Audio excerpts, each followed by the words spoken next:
কাল চেক করার সময় সমস্ত ইনভয়েস ঠিক ছিল, কিন্তু নভেম্বর মাসের 2 লাখ টাকার পেমেন্ট আর ডিসেম্বর মাসে 1.5 লাখের একটা পেমেন্ট করেছিলেন আপনি, এই দুটোর একটারও ইনভয়েস অথবা বিল কিন্তু কিছুই পাইনি। কি বলছো তুমি? হ্যাঁ স্যার। না, এমন তো কিছু হওয়ার কথা না। যাই পেমেন্ট হোক না কেন তার ইনভয়েস তো থাকবে। 2 সেকেন্ড ওয়েট করো, আমি নিশাকে ফোন করছি।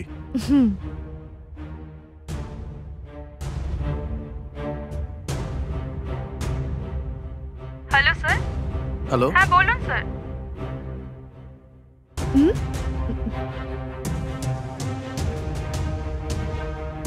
তাড়াতাড়ি এসো, 10 মিনিটের মধ্যে এখানে পৌঁছো। Okay sir. ঠিক আছে ঠিক আছে, তাড়াতাড়ি এসো, আমি Okay, ফোন sir. রাখছি। দেখো শ্রীতমা, একটা ছোট্ট ভুল হয়ে গেছে। 10 মিনিটের মধ্যে নিশা এখানে আসছে। তুমি যা যা ইনভয়েস আর বিল চেয়েছো সেগুলো তুমি এখানেই পেয়ে যাবে। ওকে স্যার, আমি ওয়েট করছি। ঠিক আছে। হুম।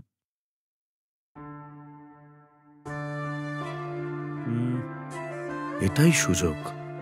শ্রীতমাকে জিজ্ঞাসা করব, যদি খারাপ মনে করে তাহলে যাই হোক, জিজ্ঞেস করেই দেখি একবার।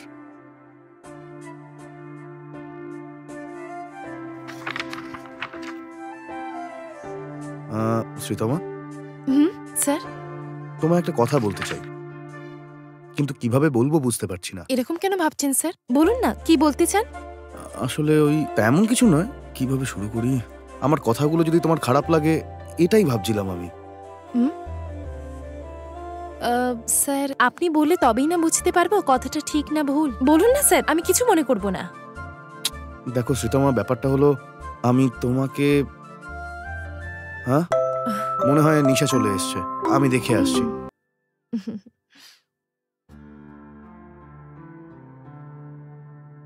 Sir sorry sir. আগে ভেতরে এসো। যাও।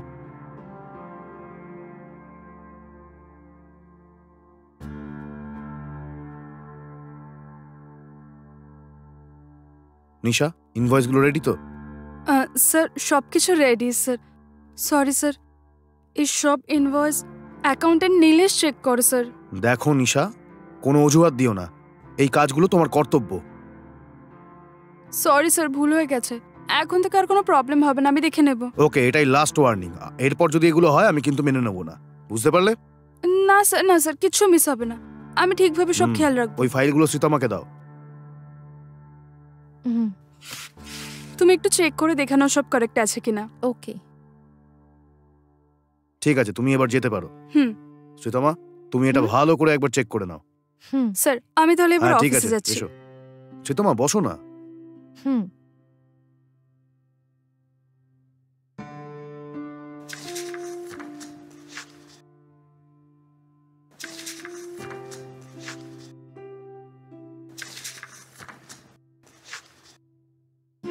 হ্যাঁ শ্রীতমা, সব চেক করে নিয়েছো তো? সব ঠিক আছে তো? সবকিছুই ঠিক লাগছে স্যার। স্যার, আপনি কিছু বলছিলেন তাই না? কি বলবেন বলুন। হ্যাঁ শ্রীতমা, মানে ওই একটা জরুরি কথা ছিল। দেখো, আমি ঘুরিয়ে পেঁচিয়ে কথা বলতে পারি না। জানি না কি হয়েছে আমার, কাল রাতে তোমার সাথে কথা বলার পর সারা রাত আমি ঘুমোতেই পারিনি, শুধু তোমার কথাই ভেবে গিয়েছি। এরকম ঘটনা আমার সাথে আগে কখনোই হয়নি, আর এটা ভেবে আমার নিজেরই অবাক লাগছে। আসলে শ্রীতমা, আমি তোমায় কিছু জিজ্ঞেস করব? যদি আমরা দুজন বিয়ে করে নিই তাহলে? স্যার, এসব কি বলছেন স্যার আপনি? কেন এই কথাটা বললাম জিজ্ঞেস করো না। মনের ভেতর কথাগুলো আটকে আমি শান্তিতে থাকতে পারতাম না, এই কারণে তোমায় বলার ছিল আর আমি বলে দিলাম। স্যার, এসব ঠিক নয় স্যার, আর এই মুহূর্তে আমি এসব কিছু নিয়ে ভাবার অবস্থাতেও নেই স্যার। তাও আমি কি বলবো সেটা বুঝতে পারছি না। কেন শ্রীতমা, কাউকে ভালোবাসো নাকি? যা বলতে চাও বলো না। স্যার, কি স্যার, আপনিও না, এসব কি করে sir? I am so sorry. দেখো শ্রীতমা, আমার স্ত্রী মারা গেছে অনেক বছর হয়ে গেল, তারপর থেকে আমি কাউকেই ভালোবাসিনি, কিন্তু তোমায় দেখে আমি প্রেমে পড়েছি। আমার কত বড় ব্যবসা, কত টাকা আমার, তারপরে এই ঘর, ফার্ম হাউস, সবকিছু থাকতেও আমার জীবনে শান্তি নেই। কিন্তু যখনই আমি তোমায় দেখি তখন আমার মনের মধ্যে একটা আনন্দ জেগে ওঠে। তোমার মনে আছে ওই দিনকে আমার শরীর খুব খারাপ ছিল, যদি একটা ফোন করি হাজারো ডাক্তার, হাজারো নার্স, এমনকি বিদেশ থেকেও বড় বড় ডাক্তাররা চলে আসবে।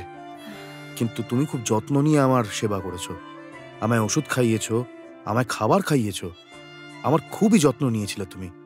এগুলো দেখেই আমি তোমার প্রেমে পড়ে গিয়েছি। স্যার ওসব আমি মনুষ্যত্বের জন্য করেছিলাম। হুম। আপনি এভাবে সেটাকে ভুল বুঝবেন আমি বুঝতে পারিনি। দেখো শ্রীতমা, আমি তোমায় জোর করব না, ঠান্ডা মাথায় ভেবে দেখো। তোমার যতদিন সময় লাগে নাও তুমি, কিন্তু আমি এক্সপেক্ট করছি তুমি হ্যাঁ বলবে, দ্যাটস অল। Sir please. দেখো শ্রীতমা, তুমি যদি রাজি থাকো তো তোমায় আমায় মুখেও বলতে হবে না। তুমি ডিরেক্ট আমার বাড়িতে এসে আমায় দেখে একটু হাসো, আমি বুঝে যাব। ওফো স্যার, আমাদের মধ্যে এটা হতে পারে না স্যার। সময় নাও, তারপর তুমি বলো। আর তারপরেও যদি অন্য কিছু মনে হয় যে আমি তোমার থেকে বয়সে বড় বা অন্য কোনো ব্যাপার আছে, তুমি খোলাখুলি বলো না আমায়। তুমি সবসময়ের মতো ওই কোম্পানি, ইনভয়েস, বিল ওইসব ক্লিয়ার করে দাও, ওটাই যথেষ্ট। তারপর থেকে আমি আর কখনোই তোমায় বিরক্ত করব না। ঠিক আছে স্যার, আমি আসছি স্যার। যদি আমি আপনার মনে কষ্ট দিয়ে থাকি তাহলে ক্ষমা করে দেবেন।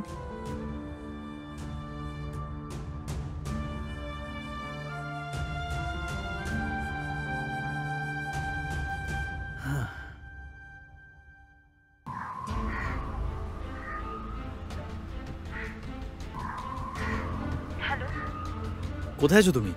বাড়িতেই আছি, আর কোথায় থাকবো? ঠিক আছে, তাড়াতাড়ি পার্কে আসো। আমার বাড়িতে একটু কাজ আছে। তোমাকে আসার জন্য বলছি তো। আমি যে টাকাটা চেয়েছিলাম রেডি করে রেখেছো তো? আমি প্রথমেই তো বলে দিলাম যে আমার কাছে এত টাকা নেই। আবার যদি জিজ্ঞাসা করো তাহলে ঠিক আছে, কি করে ছাড়ো। দেবো বলো তো? তুমি এখানে আসবে নাকি আসবে না? দেখো, তুমি কিন্তু আমাকে খুব টর্চার করছো। হ্যাঁ? ওই সব কিছু আমি জানি না, তাড়াতাড়ি আসো তুমি। ঠিক আছে, আসছি, বাই।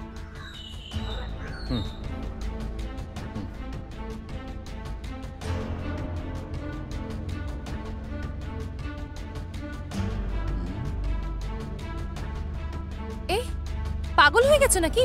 তুমি কেন এরকম করছো বলো তো? তোমার সাথে ভালো করে কথা বলেও দেখেছি, ঝগড়া করেও দেখে নিয়েছি, কিন্তু আমাকে একটা কথা বলো, তুমি কি কিছুই বোঝো না? কি বুঝতে হবে? তোমাকে আমায় পাগল মনে হচ্ছে? তোমার কাছে টাকা চেয়েছিলাম, তুমি না করে দিয়েছো। তারপর আমি কি তোমার কাছে টাকা চেয়েছি? আর চাইনি তো। আর আরে বাবা, আমি একটা মেয়ে, আমার পছন্দ অপছন্দ, একটু ঘোরাফেরা, আমাকে একটু গিফট দেওয়া, তোমার সাথে বাইকে করে ঘোরা, এরকম কত ইচ্ছে তো থাকে। কিন্তু যখনই দেখি তখনই বলো টাকা নেই, বাইকে পেট্রোল নেই, এটা সেটা যা খুশি তাই বলতে থাকো। আচ্ছা ওসব কথা বাদ দাও।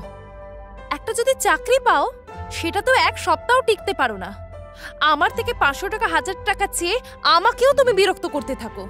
আচ্ছা তুমি এক্স্যাক্টলি কি করতে চাও বলো তো? ও, এর মানে আমি তোমাকে অনেক বিরক্ত করেছি, এই জন্য তুমি আমাকে পছন্দ করছো না? তার মানে তুমি ব্রেকআপ করতে চাইছো? আরে এরকম বলেছি নাকি আমি? যদি পছন্দই না করতাম তাহলে কবেই ছেড়ে দিতাম তোমায়। দেখো, আমার কোম্পানিতেই হোক, আমি যেখানে যাই সেখানে, কিংবা আমার আত্মীয় স্বজনদের থেকে, তুমি জানো আমার কত বিয়ের সম্বন্ধ আসছে। আরে বাস এই তো একটা বড় কাজ করলাম আমি। তিনি কত বড় বিজনেসম্যান জানো? ওনার কাছে টাকা পয়সা, গাড়ি বাড়ি সবকিছু আছে। আরে দরকারের থেকে বেশি আছে ওনার কাছে।